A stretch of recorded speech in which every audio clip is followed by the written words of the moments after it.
Hello student, this is Subhashish Sharma from Sujyoti Educational Group, Kota. Student, I hope you all are fine at home. Student, today we are going to start 10th chapter and this is your last chapter of your physical education book. The chapter name is Training in Sports. This is your 10th chapter. So student, first we know about training in sports. Training, जैसा कि हम समझते हैं कि sports एक ऐसा activity है जिसे परफॉर्म करने के लिए हमें ट्रेनिंग लेना पड़ता है। स्पोर्ट्स में किसी भी गेम को खेलने के लिए हमें ट्रेनिंग लेना पड़ता है, प्रैक्टिस करनी पड़ती है।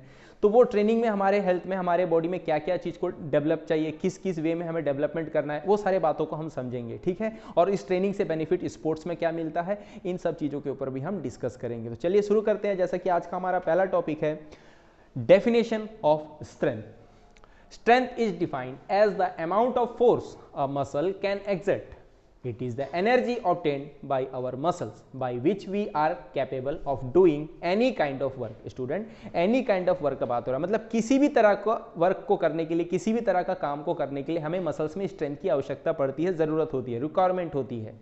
तो जैसी ही स्ट्रेंथ मसल्स में होता है तभी मसल्स किसी भी वर्क को ठीक से परफॉर्म कर पाता है। स्टूडेंट देखिए, हम किसी भी एक्टिविटी को करते हैं, किसी भी वर्क को करते हैं, तो हम ये बेसिकली हमें मालूम होता है कि उसमें मसल्स भी हमारा कोऑपरेट कर रही है, मसल्स उसमें वर्क कर रही है। तो मसल्स कैसे वर्क उसमें अच्छे से कर पाएगी, जब मसल्स के अंदर स्ट्रेंथ होगा। स्ट्रेंथ को हम लोग फोर्स से समझेंगे। देखिए यहाँ पे फोर्स का भी वर्ड यूज किया गया है, defined as the amount of force. तो ये स्ट्रेंथ हमें पता चल जाता है अमाउंट ऑफ फोर्स कि उस मसल्स में कितना फोर्स है, वो किस तरीके से अच्छे से वर्क कर पा रहा है। किसी वेट वाले ऑब्जेक्ट को हम उठा रहे हैं, रेसिस्टेंस कर रहे हैं और ओवरकम कर रहे हैं। तो ये सारे मैटर इसमें हम स्ट्रेंथ में समझ जाते हैं कि पावर कितना है मसल्स में किसी भी वर्क को ठीक तरीके से करने का, ठीक है। अब मान लीजिए कि कोई वेटेड ऑब्जेक्ट है और आपको उसे लिफ्ट करना है, तो मसल्स में आपको क्या क्वालिटी होनी चाहिए जिससे आप वो वेटेड ऑब्जेक्ट को लिफ्ट कर पाओगे? स्ट्रेंथ। स्ट्रेंथ जितना अच्छा, जितना ज्यादा होगा, उस ऑब्जेक्ट को आप उठा पाओगे। और स्ट्रेंथ वाला कोई भी वर्क होगा जो आप डेली लाइफ में करते हो, उसमें ऐसा कोई भी वर्क जो स्ट्रेंथ जिसमें ज्यादा चाहिए, हाई इंटेंसिटी जिसमें ज्यादा स्ट्रेंथ चाहिए होता है,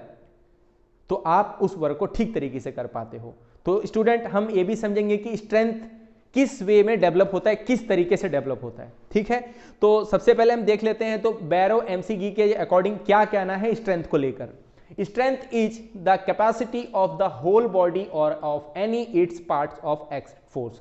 होल बॉडी मतलब होल बॉडी क्या बता रहा है इसमें, होल बॉडी और if any its parts of exert force. पूरा होल बॉडी वर्क करता है स्ट्रेंथ को लेकर, ठीक है। इसमें स्ट्रेंथ में नहीं कि अगर आप स्ट्रेंथ आप कर रहे हो तो उसमें बॉडी आपका यूज नहीं हो रहा है, मसल्स आपका यूज नहीं हो रहा है। जैसे कि मैंने अपने पहले टॉपिक में डिस्कस कर लिया, होल बॉडी के इसमें स्ट्रेंथ हम पता चल जाता है कि कितना है। और किसी भी वर्क को आप परफॉर्म करते हो तो उसमें होल बॉडी वर्क कर ही रहा होता है, ठीक है। अब जैसे कि McGee ने, फिर हम देख लेते हैं फिर से, strength is the capacity, capacity है ऑफ द होल बॉडी, पूरे होल बॉडी का, ठीक है, और of any its parts of exert force, ठीक है। स्टूडेंट, McGee का जो अकॉर्डिंग हमने जो समझा वो भी और आप ये देख रहे हो, ये पिक्चर से ही आपको समझ में आ रहा है जो ये एक्टिविटी है इंडिविजुअल जो परफॉर्म कर रहा है। तो देखिए इसके मसल्स में कॉन्ट्रैक्शन, रिलैक्सेशन होगी, टेंशन होगा, ठीक है, मसल्स को फोर्स लगेगा इस ऑब्जेक्ट को उठाने के लिए। तो स्ट्रेंथ मतलब मसल्स में कितना स्ट्रेंथ है, कितना ताकत है, कितना पावर है, बोलते हैं ना हिंदी में ताकत, तो वही ताकत को बताता है स्ट्रेंथ, ठीक है। नेक्स्ट देखते हैं स्टूडेंट, हम नेक्स्ट देखेंगे टाइप्स ऑफ स्ट्रेंथ। तो अलग अलग टाइप्स के स्ट्रेंथ है। डायनामिक स्ट्रेंथ, तो student dynamic it's mean movement, हम डायनामिक को समझेंगे मूवमेंट, ठीक है। तो उसके साथ क्या जुड़ा हुआ है स्ट्रेंथ, तो मतलब ऐसे स्ट्रेंथ वाली एक्टिविटी जिसमें मूवमेंट हमें देखने मिलता है। जैसे कि कैसे देखते हैं, dynamic strength can be called isotonic strength, इसे हम आइसोटोनिक स्ट्रेंथ भी कहेंगे, ओके स्टूडेंट, बिकॉज क्योंकि it is related to movements, क्योंकि ये मूवमेंट से रिलेटेड है, ठीक है। In pullups and pushups we require dynamic strength, जिसे हम आइसोटोनिक स्ट्रेंथ भी कह सकते हैं, ठीक है। Generally dynamic strength can B divided into 3 parts, वो हम अभी बाद में देखेंगे, पहले हम समझ लेते हैं डायनेमिक स्ट्रेंथ को। तो स्टूडेंट देखिए, अब कोई इंडिविजुअल है, मान लीजिए वो पुशअप्स कर रहा है, पुलअप्स कर रहा है, तो वो क्या देखता है कि उसका मसल्स मूवमेंट हो रहा है, वो अपने मतलब अपने आई से वो देख पा रहा है अपने मसल्स को मूवमेंट करता वाला, ठीक है। तो इसमें मसल्स का कॉन्ट्रैक्शन, रिलैक्सेशन इसमें भी होता है, टेंशन पड़ता है इसमें, ठीक है, लेकिन वो मसल्स मूवमेंट को वो अपने आंखी से देख सकता है, वो विजिबल है। तो इसे इसलिए हम जो है मूवमेंट इसमें आ रहा है, ठीक है, तो रिलेटेड टू मूवमेंट आ रहा है, तो इसीलिए इसे हम आइसोटोनिक स्ट्रेंथ भी कह सकते हैं, ये डायनामिक स्ट्रेंथ भी हम समझ सकते हैं। नेक्स्ट हम देखेंगे जो हमने डिस्कस किया है 3 पार्ट्स, तो इसके कौन से 3 पार्ट्स है। तो student, maximum strength, explosive strength and strength endurance. तो मैक्सिमम स्ट्रेंथ, तो देखिए स्टूडेंट, मैक्सिमम जहां लग जाता है मतलब ज्यादा से ज्यादा को बताता है वो चीज, मतलब कोई चीज कितने ज्यादा हो रहा है, कितना ज्यादा है। तो मैक्सिमम स्ट्रेंथ मतलब आपके अंदर बॉडी मसल्स में मैक्सिमम स्ट्रेंथ स्ट्रेंथ कितना है, ठीक है, ज्यादा से ज्यादा स्ट्रेंथ आपके मसल्स में कितना है, कितने अच्छे आप कोई भी ऐसे वर्क है जो ज्यादा से ज्यादा जिसमें पावर चाहिए, स्ट्रेंथ चाहिए, और आप उसको किस तरीके से परफॉर्म कर रहे हो, ठीक है। एक्सप्लोसिव स्ट्रेंथ, तो एक्सप्लोसिव स्ट्रेंथ को हम कैसे समझेंगे, तो देखिए एक रनर है, वो स्टार्टिंग लाइन में सिटिंग पोजीशन में बैठा हुआ है स्टार्टअप लेने के लिए, जैसे ही उसे सिग्नल मिलता है ऑन या मार्क, वो रेडी होता है, और गेट सेट वो और भी ज्यादा रेडी हो जाता है। उसके बाद जैसे ही वो गो सुनता है, गो का सिग्नल उसे जैसे ही मालूम चलता है, वो अपने बॉडी को एक क्विक मूवमेंट देता है कुछ शॉर्ट ड्यूरेशन के लिए पूरे स्ट्रेंथ के साथ, ताकि उसके बॉडी फ्रंट मतलब सामने जा सके, ताकि उसे रनिंग स्टार्ट करने में काफी फायदा मिले, ठीक है। तो ये एक्सप्लोसिव स्ट्रेंथ मतलब एक छोटे ड्यूरेशन में पूरे स्ट्रेंथ के साथ अपना बॉडी मूव करता है ना, तो इसे ही हम कहते हैं। अब जैसे कि और एक एग्जांपल हम ले लेते हैं, जैसे कि शॉर्ट पुट बॉल, जैसा आपने सुना होगा शॉर्ट पुट बॉल, तो वो आयरन बॉल जो होता है उसे शोल्डर में रखते हुए थ्रो करना होता है। तो देखिए जब आपने रखा है, ठीक है, वो लेकिन जब आप थ्रो करते हो तो वो भी एक्सप्लोसिव स्ट्रेंथ कहलाता है, क्योंकि पूरे पावर के साथ आपको उसे थ्रो करना पड़ता है कुछ क्विक ड्यूरेशन के अंदर, कुछ छोटे से टाइम के अंदर आपको उसको थ्रो करना पड़ता है, तो वो भी एक्सप्लोसिव स्ट्रेंथ का हिस्सा हो गया। तो आपने समझ में आ गया होगा कि झटका जिसे हम कहते हैं, एक मतलब एक झटके से किसी काम को हम करते हैं, एक छोटे से ड्यूरेशन के लिए किसी काम को हम करते हैं पूरे स्ट्रेंथ के साथ एक्सप्लोसिव वे में, तो ये स्टूडेंट एक्सप्लोसिव स्ट्रेंथ को मेंशन कर देता है। स्टूडेंट हम देखेंगे स्ट्रेंथ एंड्योरेंस, ठीक है। तो एंड्योरेंस मतलब हमने क्या समझा था कि सहन शक्ति, तो वो स्ट्रेंथ वाले वर्क जब हम परफॉर्म कर रहे होते हैं तो हमारे मसल्स में फटीग आ जाती है। क्या आ जाती है स्टूडेंट? फटीग। और उस फटीग को सहते हुए उस वर्क को कंटिन्यू हम कर रहे हैं, कौन सा वर्क? वो स्ट्रेंथ वाला वर्क, वही कहलाता है स्ट्रेंथ एंड्योरेंस। तो ये तीनों पार्ट आपका क्लियर हो चुका है स्टूडेंट, और ये भी हमने देख लिया dynamic strength can be called isotonic strength, इसमें कंफ्यूजन आपको नहीं होना है। डायनेमिक स्ट्रेंथ पूछा है या आइसोटोनिक स्ट्रेंथ पूछा है तो मीनिंग आपका यही बैठ रहा है, और साथ ही साथ ये तीनों इसके आपका पार्ट्स में भी आ जाते हैं। तो इसमें हम देख लेते हैं, सेकंड में आ रहा है स्टैटिक स्ट्रेंथ, जैसा कि हमने स्ट्रेंथ का टाइप्स के बारे में डिस्कस किया था ना स्टूडेंट। तो ये तो देखिए टाइप्स के ऊपर हम डिस्कस कर रहे हैं। डायनेमिक स्ट्रेंथ इसका पहला टाइप हो गया, अब सेकंड हो गया स्टैटिक स्ट्रेंथ। तो स्टैटिक स्ट्रेंथ क्या है? तो स्टैटिक मतलब पहले हमें समझना है, रुका हुआ, मतलब एक स्थिर, कोई भी चीज अगर स्थिर है, रुका हुआ, तो हम लोग उसे स्टैटिक कह देते हैं। हम कहते हैं ना स्टैटिक पोजीशन में रहो, मतलब स्टैटिक पोजीशन में हम है, ठीक है। नॉन स्टैटिक पोजीशन मतलब हम हिल डुल रहे हैं, हम मूवमेंट में है, बट हम स्टैटिक में है तो हम स्टैटिक में मतलब रुका हुआ पोजीशन। तो इसे हम कैसा समझेंगे? देखिए static strength is called as isometric strength, इसे हम क्या कहेंगे? आइसोमेट्रिक स्ट्रेंथ, ठीक है student. It is the ability of muscles to act against resistance. Okay student, क्या बताया गया? It is the ability of muscles to act against resistance. Static strength can be measure by dynamometer. कैसे measure किया जाता है इसको? Dynamometer से।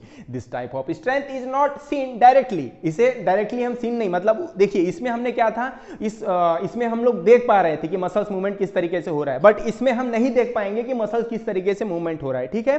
This is type of strength is not seen directly, दिया गया है। Static strength is not usually applied in sports but in weight lifting it is used in physics. Sports में ज्यादा स्टैटिक स्ट्रेंथ का यूज हम नहीं देख पाते हैं, लेकिन हाँ वेट लिफ्टिंग एक ऐसा इवेंट है जो स्टैटिक स्ट्रेंथ को बता देता है कि उस इंडिविजुअल के अंदर स्टैटिक स्ट्रेंथ कैसा है। तो देखिए वेट लिफ्टर क्या करता है, वेट लिफ्टिंग का पास जाता है, वो वेट लिफ्टिंग को पकड़ता है, उसके बाद वो उसे लिफ्ट करता है। जब वो उसे लिफ्ट कर रहे हुए होता है तो वो कितने देर तक उसे लिफ्ट कर पाता है और उसके बाद वो डाउन कर देता है, कितने सेकंड तक वो ऑब्जेक्ट को लिफ्ट करे रखता है। तो मैंने क्या यहाँ पे यूज कर रहा हूं, कितने, it's mean how many times, मतलब कितने टाइम तक वो लिफ्ट करे हुए रखता है। तो वही उस चीज को बता देता है कि उसके मसल्स में स्टैटिक स्ट्रेंथ कितनी है, ठीक है।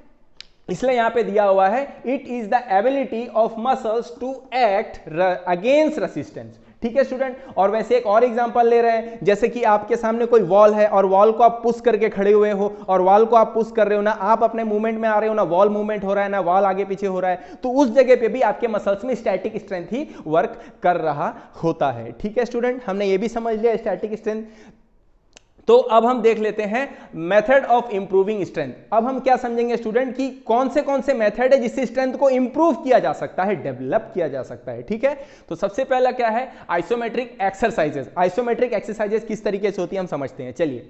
No visible movement, no visible movement है, and length of muscles remains same. In this exercises a group of muscles are stretched. ध्यान से देखिएगा student, in this exercises a group of muscles are stretched more than the other group of muscles. For example, balance on one foot, pressing against a wall, standing erect, और maintaining an upright position etcetera. देखिए ये जो individual position में है ये किस तरीके के पोजीशन में है, एक तरह का मतलब होल्ड करे हुए हो, इसे हम इस एक्टिविटी को हम प्लैंक कहते हैं, जो एब्डोमिनल मसल्स के लिए और फोरआर्म और बाइसेप्स मसल और शोल्डर मसल्स के लिए काफी अच्छी होती है। स्ट्रेंथ के लिए मैटर्स अगर हम देखते हैं तो काफी इसमें बेनिफिट मिल जाता है। तो इसमें हमने क्या समझा, एक तो ये सबसे पहले नॉन विजिबल है, सबसे पहले आप देख लीजिए नॉन विजिबल है, क्योंकि इस एक्टिविटी को करते हो तो हम क्या एब्डोमिनल मसल्स को भी हम देख पाते हैं नहीं, हम अपने शोल्डर मसल्स को, हम अपने शोल्डर जॉइंट को देख पाते हैं नहीं, हमें या तो नीचे या तो सीधा हमें देखना होता है, ठीक है। हम और क्या देखते हैं, length of muscles remain same, ठीक है। In this exercise a group of muscles are stretch. देखिए मसल्स का ग्रुप काफी स्ट्रेच होता है इसमें, साथ ही साथ इसमें मसल्स में काफी अच्छा बेनिफिट मिल जाता है स्ट्रेंथ को डेवलप करने के लिए, ठीक है। आप वॉल को भी पुश करके रखते हो कुछ टाइम तक तो इसमें भी आपके मसल्स में बेनिफिट ही मिलता है, स्ट्रेंथ लेवल डेवलप होता है, क्योंकि ये बात ही किया गया है यहाँ पे इंप्रूविंग स्ट्रेंथ का, ठीक है। तो आइसोमेट्रिक एक्सरसाइज मतलब आपने समझ गया। देखिए इसमें एग्जाम्पल भी आया होगा, for example balance on one foot pressing against a wall, देखिए आ रहा है प्रेसिंग अगेंस्ट अ वॉल, ठीक है। तो आइसोमेट्रिक एक्सरसाइज आपने समझ लिया है। ग्रुप ऑफ मसल्स इसमें काफी अच्छा स्ट्रेच होता है, नॉन विजिबल होता है, ठीक है। कुछ होल्डिंग, कुछ टाइम तक आप रुके हुए कुछ पोजीशन में रहते हो, होल्ड किए हुए होते हो, जैसा कि ये प्लैंक हो गया, वॉल को पुश कर रहे हो, 1 फुट स्टैंड कर रहे हो, ठीक है, इस तरीके से। अब नेक्स्ट हम देखते हैं जो है हमारा आइसोटोनिक एक्सरसाइजेस। आइसोटोनिक में क्या होता है स्टूडेंट, डायरेक्ट मसल्स इसमें वर्क कर रही होती है, डायरेक्ट मसल्स में हम टोन करते हैं, डायरेक्ट मसल्स में टेंशन होता है, आइसोटोनिक, ठीक है, एक्सरसाइजेस। विजिबल मूवमेंट, देखिए यहां पे क्या आ रहा है, विजिबल मूवमेंट है ये, ठीक है। और इससे पहले जो हमने देखा था वो क्या देखा था, ये नो विजिबल मूवमेंट था, ठीक है। तो आइसोमेट्रिक और आइसोटोनिक में आपको कंफ्यूज नहीं होना है बेटा। Isometric exercise no visible movement है, और अगर हम बात करते हैं आइसोटोनिक एक्सरसाइजेस का तो ये विजिबल मूवमेंट है, ठीक है। बिकॉज देखिए ये इंडिविजुअल है, ये जिम में जा रहा है और अपना डंबल्स को उठा रहा है बाइसेप्स मसल्स को इंक्रीज करने के लिए, तो ये क्या बाइसेप्स मसल्स को नहीं देख पाता है, या बाइसेप्स मसल्स उसे नहीं दिखेगी मूवमेंट होते वाली, दिखेगी, बराबर दिखेगी। तो visible movement and length of muscles changes, for example running, jumping, weight lifting. Running, jumping, weight lifting भी एक्टिविटी में आती है, जिम वाली भी एक्टिविटी आती है आइसोटोनिक में, जिससे मसल्स में काफी डेवलपमेंट हम कर सकते हैं। रनिंग करेंगे तो हमारा थाई मसल्स, काफ मसल्स इफेक्ट होगा, और जंपिंग करेंगे तो भी इफेक्ट होगा, और साथ ही साथ वेट लिफ्टिंग करेंगे तो हमारा शोल्डर मसल्स, हमारा शोल्डर जॉइंट, शोल्डर मसल्स, अपना biceps muscle, forearms muscle, thigh muscles, हर चीज में वर्क होगा डायरेक्टली, ठीक है। और साथ ही साथ अगर हम जिम जाते हैं तो वो भी एक तरह का आइसोटोनिक एक्सरसाइज होगा। अगर आप जिम जाते हो तो आपने खुद ये चीज को मैंने देखा होगा कि आप बाइसेप्स का जब एक्सरसाइज कर रहे हो तो आपका डायरेक्ट मसल्स में इफेक्ट होता है उसका, और मसल्स मूवमेंट करती है उसमें, ठीक है। और साथ ही साथ हमने इसमें क्या समझा, and length of muscle changes, muscles की जो लेंथ होती है वो इंक्रीज होती है, डिक्रीज होती है, मतलब मसल्स में कॉन्ट्रैक्शन और रिलैक्सेशन काफी अच्छे तरीके से होता है, और बहुत ही ज्यादा अच्छे तरीके से होता है, जिस वजह से मसल्स वहां का डेवलप हो पाता है। और ये सिंगल मसल्स के ऊपर हम वर्क कर लेते हैं इसमें, ठीक है। क्योंकि देखिए जब ये बाइसेप्स का कर रहा है तो इसमें बाइसेप्स का मसल भी तो डेवलप होगा ना, तो ऐसा तो नहीं कि इसका थाई मसल्स या काफ मसल्स डेवलप होगा, तो ये भी हम देख लेते हैं इसमें, ठीक है। तो हमने आइसोमेट्रिक और आइसोटोनिक एक्सरसाइज को समझ लिया है। अब हम नेक्स्ट चलेंगे स्टूडेंट, जो है आइसोकाइनेटिक एक्सरसाइजेस। तो आइसोकाइनेटिक का क्या मतलब, हम इसे समझेंगे। दीज इन्वॉल्व विजिबल मूवमेंट, देखिए ये भी विजिबल मूवमेंट है, along with high contraction in flexor and extensor muscles. For example, cycling upward, weight training machines, with spring और इलास्टिक रेसिस्टेंस एटसेट्रा। देखिए सबसे पहले आपके माइंड में ये आना चाहिए कि जब हम बात कर रहे हैं आइसोकाइनेटिक एक्सरसाइज का, तो ये आपका मैटर करता है एक्सरसाइज मशीन के द्वारा जब हम करते हैं, विथ मशीन करते हैं, ठीक है। मशीन से किया जाने वाला जो भी एक्सरसाइज है जिससे हम अपना वेट इंक्रीज करते हैं, मसल डेवलप करते हैं, अपने स्ट्रेंथ का क्वालिटी को बढ़ाते हैं, स्ट्रेंथ डेवलप करते हैं, तो डायरेक्ट ये आ जाता है आपका आइसोकाइनेटिक। क्यों? क्योंकि हम सहारा ले रहे हैं बेटा किस चीज का, मशीन का, ठीक है, मसल को डेवलप करने के लिए, मसल का पावर बढ़ाने के लिए जल्दी से जल्दी। क्योंकि देखिए हम कोई वर्क को कर रहे हैं और उसी वर्क को एक मशीन के साथ हम कर रहे हैं, तो वर्क हम जब कर रहे हैं तो हमें 2 मिनट 3 मिनट ज्यादा लग सकता है, लेकिन मशीन को अगर उसी वर्क को कराया जाए तो 2 या 3 मिनट वो कम परफॉर्मेंस देती है और वो कंप्लीट वो वर्क को कर लेती है। तो इसीलिए देखिए आइसोकाइनेटिक एक्सरसाइज का कब इंडिविजुअल यूज करता है, जब उसको ज्यादा टाइम नहीं मिलता है लेकिन उसे बॉडी को बिल्ड करना होता है, तब वो विथ मशीन एक्टिविटी को करने लगता है, ठीक है, जिसमें साइकिलिंग हो गया और भी बटरफ्लाई बटरफ्लाई मशीन हो गया, और भी बहुत सारे जिम में ऐसे मशीन्स होते हैं जिससे हम जुड़ते हैं और हम अपने एक्सरसाइज को परफॉर्म करते हैं। और मशीन्स के द्वारा करने की वजह से क्या होता है, मसल्स में कॉन्ट्रैक्शन रिलैक्सेशन काफी ज्यादा क्वांटिटी में होता है, काफी अच्छे से हो पाता है और अच्छा खासा मसल में शेप बन पाता है। तो स्टूडेंट हम समझ गए आइसोकिनेटिक एक्सरसाइज, इसमें क्या है, ये विजिबल मूवमेंट है। एक तो ये विजिबल मूवमेंट है क्योंकि देखिए ये इंडिविजुअल है, साइकिलिंग कर रही है, तो ये साइकिलिंग करते हुए अपने मसल्स को देख पा रही है, काफ मसल्स को भी देख सकती है, थाई मसल्स को भी देख सकती है और एब्डोमिनल मसल्स को भी ये देख सकती है। ठीक है, वैसे ही और भी ऐसे मतलब जिम में मशीन होते हैं जिसके थ्रू हम अपना बॉडी को बिल्डअप करते हैं, मसल को शेप करते हैं, शेप देते हैं, स्ट्रेंथ बढ़ाते हैं, तो वो विजिबल मूवमेंट है, बिकॉज इसमें लिखा भी हुआ है दिस इन्वॉल्व विजिबल मूवमेंट। ठीक है, तो स्टूडेंट हम नेक्स्ट देखते हैं जो है हमारा डेफिनेशन ऑफ एंड्योरेंस। अब स्ट्रेंथ का मैटर यहां कंप्लीट हो गया स्टूडेंट। अब कौन सा मैटर आ रहा है यहां पे, एंड्योरेंस का। तो एंड्योरेंस का क्या मतलब हम समझेंगे स्टूडेंट, सहन शक्ति। किस चीज की सहन शक्ति, क्या सहना होता है इसमें। तो स्टूडेंट एंड्योरेंस जो है फटीग को टोलरेट करता है, फटीग को सहता है। ठीक है, तो जितना ज्यादा उस इंडिविजुअल के अंदर अगर एंड्योरेंस कैपेबिलिटी है तो समझ लीजिए वो इंडिविजुअल उतना ज्यादा फटीग को सह सकता है, उस वर्क को कंटिन्यू कर सकता है, जो वर्क वो परफॉर्म कर रहा है या जो भी कर रहा है वो। ठीक है, तो endurance is the ability to do sports movement with the desired quality and speed under the condition of fatigue. ठीक है स्टूडेंट, यहां पे लिख दिया गया है टाइप्स ऑफ एंड्योरेंस। हम एंड्योरेंस के अब टाइप्स को देखेंगे क्योंकि एंड्योरेंस के मीनिंग तो हम समझ गए, अब हम टाइप्स को देखेंगे। तो endurance can be classified according to the nature of the activity and according to the duration of the activity। ठीक है स्टूडेंट, नेचर और ड्यूरेशन के ऊपर डिपेंड करता है कि आप एंड्योरेंस किस तरीके से यहाँ पे काम कर रहा है। According to the nature of activity, अब नेचर को हम देखेंगे। On this basis endurance can be general, specific and basic. Endurance कितने नेचर का अगर हम देखा जाए, नेचर का अकॉर्डिंग अगर देखा जाए तो general, specific and basic type के होते हैं। तो स्टूडेंट जनरल मतलब स्ट्रेंथ का यूज आप कर रहे हो एक जनरल वे में कर रहे हो। ठीक है, एक जनरल में कुछ टाइम तक के लिए एक जनरल वे में कर रहे हो। ठीक है, स्पेसिफिक, तो स्पेसिफिक स्ट्रेंथ एंड्योरेंस का यूज हम कहां देखते हैं, स्पेसिफिक एंड्योरेंस का यूज हम ज्यादातर स्पोर्ट्स में देखते हैं। जैसे कि आप मान लीजिए फुटबॉल 90 मिनट का गेम होता है स्टूडेंट, 45 मिनट का प्ले चलता है फर्स्ट राउंड में, फिर कुछ इंटरवल आती है, फिर 45 मिनट का प्ले चलता है। तो ये आप 45 मिनट तक वो प्लेयर, वो इंडिविजुअल कितने अच्छे तरीके से परफॉर्म कर रहा है, क्योंकि वो 45 मिनट तक परफॉर्म कर रहा होता है फील्ड में, तो क्या उसे फटीग नहीं आएगी, क्या उसका मसल्स में थकान नहीं होगी, उसकी मसल्स में फटीग नहीं आएगी। तो वो फटीग को सहते हुए उस परफॉर्मेंस को कितने अच्छे तरीके से निभा रहा है, अपने आप को कितने अच्छे तरीके से मतलब मूवमेंट करवा रहा है अपने फील्ड में, कितने अच्छे तरीके से वो खेल पा रहा है। ठीक है, तो ये डिपेंड करता है स्पेसिफिक। और बेसिक मतलब कुछ छोटे से टाइम के लिए जब हम वर्क कर रहे होते हैं और उसमें फटीग आती है तो उसे मसल्स कितने अच्छे से एंड्योरेंस कैपेसिटी के हिसाब से वो सह सकता है और उस वर्क को हम कंटिन्यू वे में कर सकते हैं कुछ छोटे से टाइम के लिए, क्योंकि इसलिए वर्ड से हमें मालूम चल रहा है जनरल, स्पेसिफिक एंड बेसिक। तो स्टूडेंट ये तीनों हमने समझ लिया। अब हम लोग नेक्स्ट देखते हैं स्टूडेंट जो है हमारा according to the duration of the activity। on this basis endurance can be speed endurance, short term endurance, middle term and long term endurance। तो अब हम इन सब चीजों को समझेंगे क्या, according to duration के हिसाब से। short term endurance is needed to resist fatigue in sports activities lasting from about 45 seconds to 2 minutes। 45 second से लेकर 2 मिनट तक, 45 सेकंड से लेकर 2 या 2.5 मिनट तक जब बॉडी एक्टिविटी कर रही होती है और उस दौरान बॉडी में अगर फटीग आती है और उस फटीग को बॉडी सह लेती है, मसल सह लेता है और कंटिन्यू वर्क कर पाता है, तो इसे हम शॉर्ट टर्म एंड्योरेंस के नाम से समझेंगे।